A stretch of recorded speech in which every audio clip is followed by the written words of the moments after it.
No, it's cheaper seats. Those are There's space a days. little box in the middle of the recess, and then you just go up behind that third and the knee. And there's a little square. We'll show you that, yeah, Because, I mean, slide it's- it. That's how we always been to the country. We We used did. to have two priests here when I was, Yeah. This is what they were talking about. This is the Roman Missal, which contains all of the prayers used during Mass. And that's the one, the altar board Throughout is the whole always year. code for you, right? Correct. That's the one they always have here. Yes. Okay. The processional cross is back there in the back. They carry that at the beginning, one of the altar servers, and it's stationed up here during Mass. It's like over. Statues. There's Joseph, Mary, Sacred Heart, Jesus. And the same thing is there, and then There's the Lamb. and there's some back in the back. It is. That's you. That's what I was expecting. Would you see that? Isn't that St. Joseph? oh, I think that's, And then if you look around there, the Stations of the Cross on the wall, as we go through the stations, which is Jesus' walk up to Calvary, all the stations of the cross. As you go around, and that's the story it tells. Yeah. We're going to talk about that.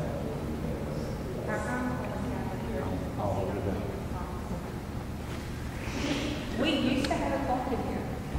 So about 5 years ago. Well, there's no walls there. You can't. It was like, I think there's one here there. but that's not the clock now. Yeah, everybody'd be looking at it. Don't you? I said if they had a clock in there, everybody would be looking at it. That's the way that works. Yeah, that's true. That's true. You're not supposed to be worried about it. Anybody know what these are? They're obviously little crosses, and I'm not positive of what I suspect they are. Is that when a church the bishop comes and does what's called consecrating it.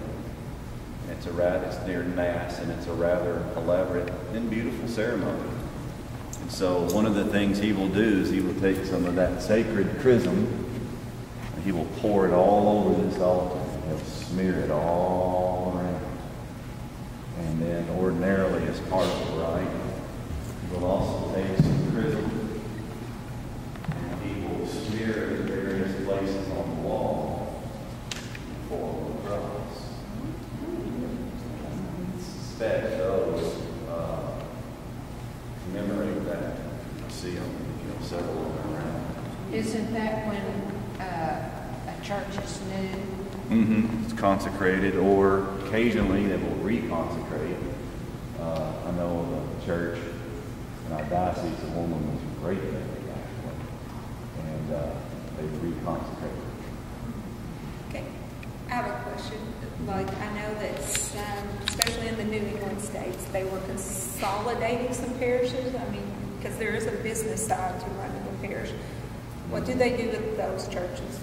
Because that they're no longer using, it's no longer a parish. What do they do with those? Because they've been consecrated. Yeah, that gets sort of tricky. We're actually doing that over in Illinois and Yes. Gallatin County. Yes. Consolidating, and they're just going to use them for like if somebody has one there and they want to have a wedding there, they can. But, Yeah. or a funeral, but other than that, there's only that. Sometimes they do that, sometimes they sell them. And they're actually changing the name. we have one. The main one's going to be at Ridgeway. It's Ridgeway, yeah. That That's County right. Quality or something. That one that got turned into a community center, they took out the pews and the altars and stuff like that. So that they have So like what- breakfast. So what about it being consecrated? How do you unconsecrate something? Yeah. I mean, you can't. That's what you're. Yeah, that's a good question. I don't know. That you would obviously pick the buyer wisely. Yeah. Once they buy it. It's out of your hands. Yeah. So, I don't know. I know they did that, some of them in Boston. Yeah, that's where I read about, and I know there was a hot Some of them topic. in apartments, real pricey. sticky situation to try to, you know. Yes. Just as you go into Henderson County, Uh-huh. up there used to be a little mission church. Oh, they even used to go up there and say that. Okay. And they closed it, and I can't remember What they who did. bought it or what. And when he called it a mission church, and there's mission territories, generally it's where it's not enough people are not converted or not enough to sustain the church, so it's not a parish, and other ones support it. You know, it's a mission area. We're trying to bring it up to a parish. And so that's what you hear, or I think the majority of my time I've heard of it overseas somewhere in developing countries, but this area used to be that way, you know, if you think about it. Okay. Any other items? I think I reviewed it with you. The call. Here, you want Okay, this, the Jimmy? large- No, you're doing a heck of a job. When it's consecrated, know it. the small house is just one. Like Arthur's getting ready to set in.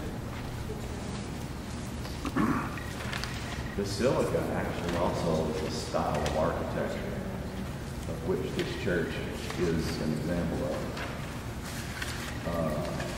We get that Did you want me to hold that from for the a while? Romans. I can, I was just joking. Yeah. And what it means is there's usually a center space where the ceiling is higher. It's usually divided by columns. And on the other side of the columns, you see a lower ceiling. That's referred to as a basilica style. I hadn't counted the sides. It's what, 1, 2, 3, 4, 5. So it's a half a decagon, I guess, in this church. But you see this rounded, sometimes it's rounded, sometimes it's that size. That part of the church is actually called APSC. I'm just throwing bonus stuff. Let's see. Windows. Gorgeous. Yes, this church has some very nice windows. That is a characteristic of what we call Gothic architecture that has stained glass windows. That's how it all originated in part of Paris, actually, where it originated. In fact, some of those, what's high Gothic, if you ever go there, make sure you go to this little chapel called Saint Chapelle. These windows are something. I mean, just take your breath. The windows in that thing are unbelievable. And they were actually catechetical tools. Each pane starts with the first chapter of Genesis. And through each window, you go all the way around. By the time you get to the last, it's the last book of Revelation. Oh, wow. These people were literally, it was a teaching tool as well. But they're works of art. That's something. And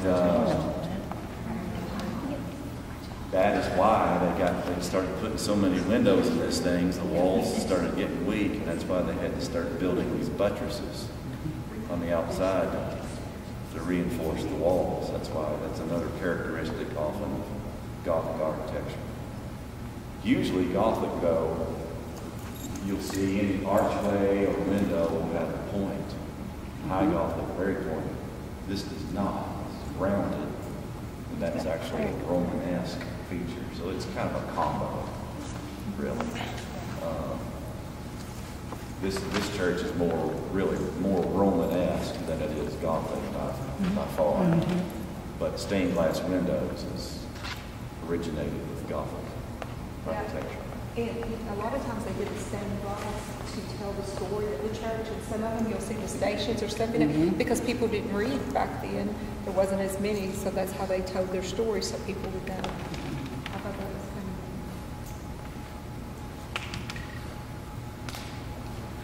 of... Any other items on our list, or anything else that may not be on the list that we see? That's a font where we The baptize. baptism font. Yeah, that's all. Now, if it's an adult, it used to be they put in a special little Yeah. You don't have a fancy word for that? I think it's the fifth bond. Thought you were gonna give us a Latin name for it though. You're not gonna make me get a bathtub, do I? No, you do. Well, have you been baptized? Yes, I have. So you won't have to do that part. If you've been baptized, Well, in the pews, of course, you know what a pew is. they just, That's a pretty recent thing. You go if you go to Europe in those old churches, you'll see pews. That came a number of years later. That originally what people did stood. So what they did is they stood. You go in St. Peter's in Rome, for example, you don't see any pews. standing room only. You stand. Well, they will put chairs in there. Now, the shrine in Washington is large, but on the floor of St. Peter's, they actually have little marks. Like if you took, and the shrine is one of them, if you took